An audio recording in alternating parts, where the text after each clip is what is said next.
বন্ধন news খবরের বন্ধন শুরু করছি আজকের খবর। পড়ুয়াদের কণ্ঠে আর শিল্পীর ক্যানভাসের ছবিতে আরজিকর কাণ্ডে দোষীদের শাস্তির দাবিতে প্রতিবাদের সুনামি।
আজকে এই মিছিলের কারণ আপনারা জানেন পরিষ্কারভাবে এই 9 আগস্ট যে নিন্দনীয় ঘটনা আরজিকরে ঘটে গেছে, সেই ঘটনার প্রতিবাদে আমরা চুঁচুড়া শহর এবং তার পার্শ্ববর্তী এলাকার সমস্ত স্টুডেন্টসরা এক হয়েছি। শুধু স্টুডেন্টস নয়, আমাদের সাথে যোগ দিয়েছেন শিক্ষক শিক্ষিকা, এক্স প্রাক্তনী এবং এক্সিস্টিং স্টুডেন্ট, অভিভাবক সহ সব নাগরিকরা। এই নাগরিক এবং আমরা স্টুডেন্টদের দাবিতে আমরা প্রশাসনের কান অব্দি এই স্বর পৌঁছতে চাইছি যে এই ঘটনা, এই সিস্টেম পাল্টাতে হবে। এই সিস্টেম চলতে পারে না। এইভাবে একজন ডাক্তার ছাত্রীর একটা ইনস্টিটিউশন থেকে খুন, এটা আমরা কোনো দিন মেনে নিতে পারছি না, কোনোভাবে মেনে নেওয়া যায় না। আর আমাদের যে বিভিন্নভাবে খবর দিয়ে যে পড়ুয়ারা কোনোভাবে ছাত্র বা প্রবেশ অংশগ্রহণ করতে পারবেন, এইভাবে বিভ্রান্ত করার আমরা একদম পক্ষপাতী নয়। আমরা এই শুনছি না, আমরা এই প্রতিবাদ জানাবো এবং প্রতিবাদ চলতে থাকবে। দরকার পড়লে আমরা এই নিয়ে কলকাতা যাবো। কি দাবি রাখছি? আমরা দাবি রাখছি বিচারের বেশি আমাদের কিছু দাবি নেই। আমরা চাই ন্যায়, আর এই সিস্টেম যেন পাল্টায়। কারণ একটা সরকার পাল্টালেই আমাদের মানুষের মানসিকতা পাল্টাতে পারে না, এই যেন সিস্টেমটা পাল্টায়। আমরা এইটার দাবি রাখছি। আমার নাম রূপম কুন্ডু। আজকে স্লোগানটা একটুখানি কি হবে, একটু বলে দেওয়া তাহলে খুব।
দিতে পারি।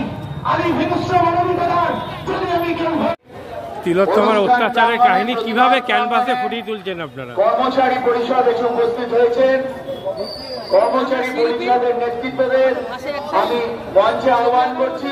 প্রতিবাদ জানাচ্ছি, কর্মচারী পরিষদের সঠিক বিচারটা হোক। সম্পাদক শিল্পী সত্তার থেকেও দাবিটা উঠছে, সঠিক বিচারটা হোক। প্রত্যেকের মধ্যে হবে যে আমি আজকের এই মঞ্চ থেকে তার প্রতিবাদের ভাষা তুলে ধরবার জন্য আহ্বান সরকার তরফ করছি। থেকে একটা বাধা সৃষ্টি করা হচ্ছে যাতে প্রতিবাদ না ওঠে, সেই ব্যাপারে কি বলবেন? বাধা সৃষ্টিটা বলতে পারবো না, তবে সবারই মনে হচ্ছে একটা আজকে আমার ঘরে হচ্ছে, বন্ধুগণ, সবার ঘরেই হচ্ছে, সেটাকে ভাবতে হবে যে এই ঘরে হয়েছে আমি কেন যাবো। আপনারা জানেন যে নতুন কিছু বলার নেই এর বিরুদ্ধে প্রতিবাদ করলে যে আমাদের যে ছোট্ট বোনটি একটা পাওয়া যায়। যেভাবে যে নির্মম ভাবে আপনি ক্যানভাসে কি বার্তা দিতে চাইছেন?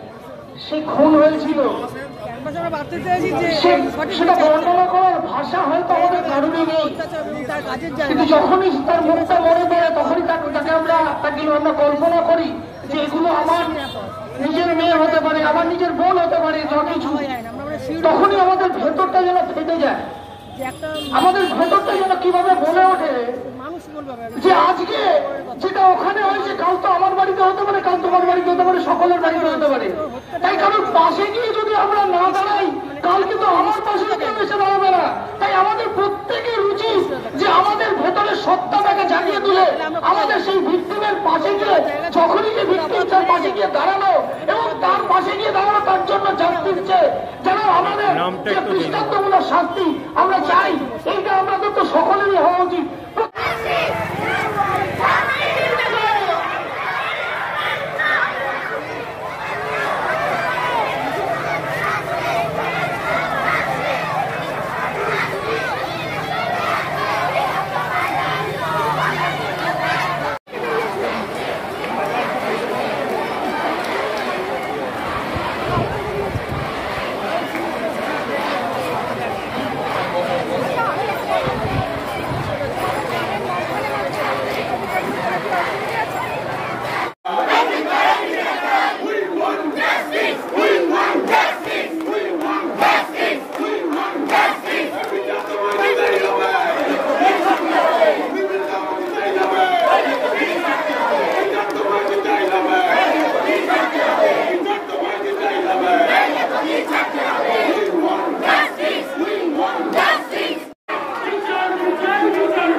সচেতন নাগরিক মঞ্চ হুগলির পক্ষ থেকে চুঁচুড়ার প্রাণ কেন্দ্র ঘড়ির মোড়ে এক অবস্থান বিক্ষোভ ও অনশনের আয়োজন করেছে।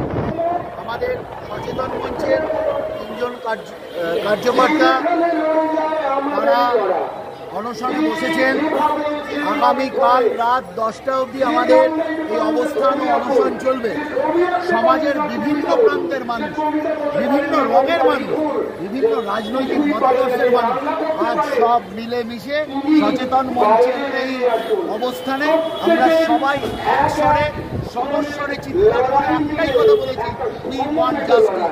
আর যতদিন আমরা জাস্টিস না পাবো ততদিন আমরা রাস্তায় থাকবো, জাস্টিস আদায় করে ছাড়বো, আর না পেলে 14 তলা থেকে রানীকে নিচে নামিয়ে ছাড়বো। মাদকাসক্ত যুবকদের জীবনের মূল স্রোতে ফিরিয়ে আনছে চুঁচুড়া নবজীবন ফাউন্ডেশন। আজ থেকে 7 বছর আগে পথ চলা শুরু হয়েছিল এই সংস্থার। হুগলি জেলা থেকে শুরু হয়েছিল নবজীবন ফাউন্ডেশনের কাজ। আজ গোটা উত্তর পূর্ব ভারতে ছড়িয়ে পড়েছে তার ব্যাপ্তি। জেলা ও রাজ্যের হাজার হাজার মাদকাসক্ত যুবকদের মানসিক ও শারীরিক চিকিৎসার মধ্যে দিয়ে সুস্থ জীবনের পথে ফিরিয়ে আনছে নবজীবন ফাউন্ডেশন।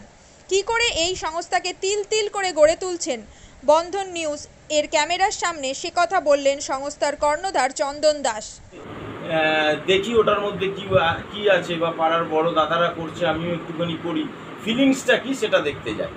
এবং একটা সার্টেন টাইমের পর কি হয়, সেটা ফ্রিকোয়েন্সিটা তখন অনেক বেশি থাকে, গ্যাপ থাকে যখন শুরু করে, পরবর্তীকালে যখন নির্ভরশীল হয়ে পড়ে সেই একটা সাবস্টেন্সের উপর, তখন সেটা থেকে বেরোনোর জন্য সে নানা রকম চেষ্টা করে, কিন্তু তার ওয়ে আউটটা জানা নেই যে কোন রাস্তা দিয়ে গেলে নেশা থেকেও বিরত থেকে সুস্থ স্বাভাবিক জীবনযাপন করা যায়।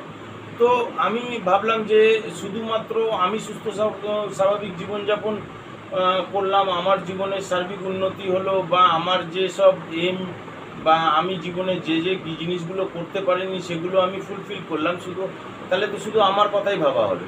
তাহলে আমি এরকম কিছু কাজ করি যাতে আমার মতো আরও 5 জন আমার দ্বারা উপকৃত হয়, এবং একটা সার্টেন টাইমের পর যখন মানুষ চায় যে ফিরতে, অথচ তার কাছে রাস্তা থাকে না, তখন এই একটা WHO ওয়ার্ল্ড হেলথ অর্গানাইজেশন একটা প্রসিডিওর বার করেছে। গরম পানীয়র জন্য বিশ্বমানের flask, micro oven, mixer grinder, induction সহ আধুনিক রান্নাঘরের সামগ্রী উৎপাদন সারা বিশ্বে আলোড়ন সৃষ্টি করেছে বোরোসিল। পাশাপাশি বিশ্বমানের সোলার গ্লাস, যা সোলার সিস্টেমের অন্যতম সামগ্রী তৈরি করে, সারা বিশ্বে নজির গড়েছে বোরোসিল। দেশের বাজারে পাশাপাশি বিশ্ববাজারেও সব প্রতিযোগী কোম্পানিকে পিছনে ফেলে এগিয়ে চলেছে ভারতের বোরোসিল। রাজস্থানের বোরোসিল কারখানায় 1200 মহিলার কর্মসংস্থান হয়েছে। প্রতিদিন রাজস্থানের প্রত্যন্ত গ্রাম থেকে ওই মহিলাদের গাড়ি করে কারখানায় নিয়ে আসে কারখানা কর্তৃপক্ষ। তারা বোরোসিলের বিশ্বমানের প্লেটের ডিজাইনে কাজ করে। দিনের শেষে তাদের গাড়ি করে বাড়ি ফিরিয়ে দেয় কারখানা কর্তৃপক্ষ। কর্মসংস্থানের এই বেনজির দৃষ্টান্তের জন্য বোরোসিল কোম্পানিকে কুর্নিশ জানায় ভারতবাসী।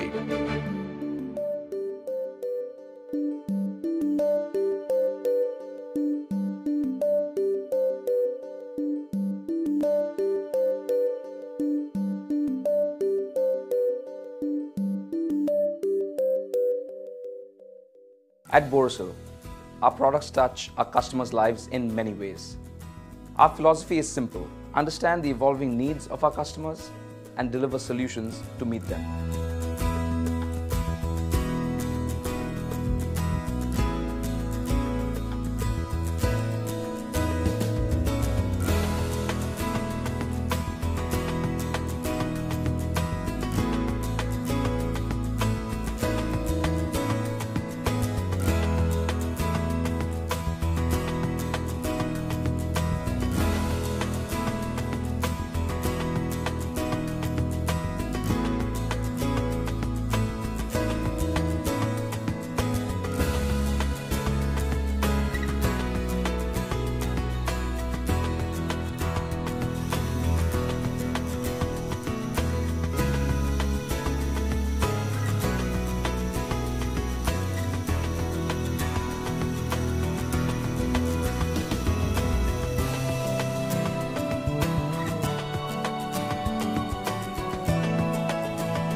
We look beyond business.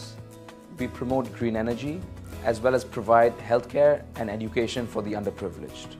In fact, this has been our heritage at Borosil.